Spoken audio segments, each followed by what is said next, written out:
কথায় আছে কারো পৌষ মাস কারো সর্বনাশ, তার বাস্তব উদাহরণই যেন মিলল এ ঘটনায়। বাবার মৃত্যুর বেদনাময় জানাজার মাঠে শখের আইফোন চুরি হয়েছে দেশখ্যাত কণ্ঠশিল্পী মনির খান ও তার ছেলের। এই কণ্ঠশিল্পীর বাবা মাহবুব আলী খান ১০১ বছর বয়সে ঝিনাইদহের নিজ বাড়িতে শেষ নিঃশ্বাস ত্যাগ করেন।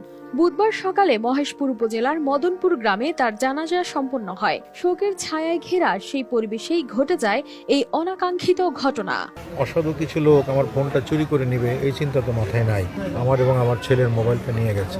মনির খান জানান, জানাজার মাঠেই তাদের বাবা ছেলের আইফোন চুরি হয়ে যায়। তবে এমন ঘটনায় প্রশ্ন উঠছে, কোথায় হারিয়ে যাচ্ছে মানুষের বিবেক? কেননা এমন শোকের মুহূর্তেও কিভাবে কেউ এমন কাজ করতে পারে? শোকের মুহূর্তে সুযোগ বুঝে এমন চুরির ঘটনা অনাকাঙ্ক্ষিত বলে জানান মনির খান। বসুন্ধরা ডায়াপেন্ট এখন আরো উন্নত। এই hot air through top sheet দ্রুত শোষণ করে সোনামণিকে দেয় কোমল অনুভূতি। আমার পকেটে ফোনটা ছিল, এমনিই বাবা চলে গেল, বাবার জানা যায়, তখন তো অসাধু কিছু লোক আমার ফোনটা চুরি করে নেবে এই চিন্তা তো মাথায় নাই।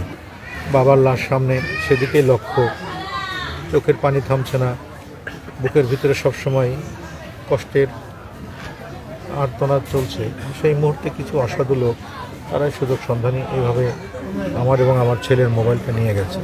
তবে এই ঘটনাটি মনির খানের মনে গভীর দাগ কেটেছে। মনির খানের জীবন যেন সুর ও সঙ্গীতের এক উজ্জ্বল অধ্যায়।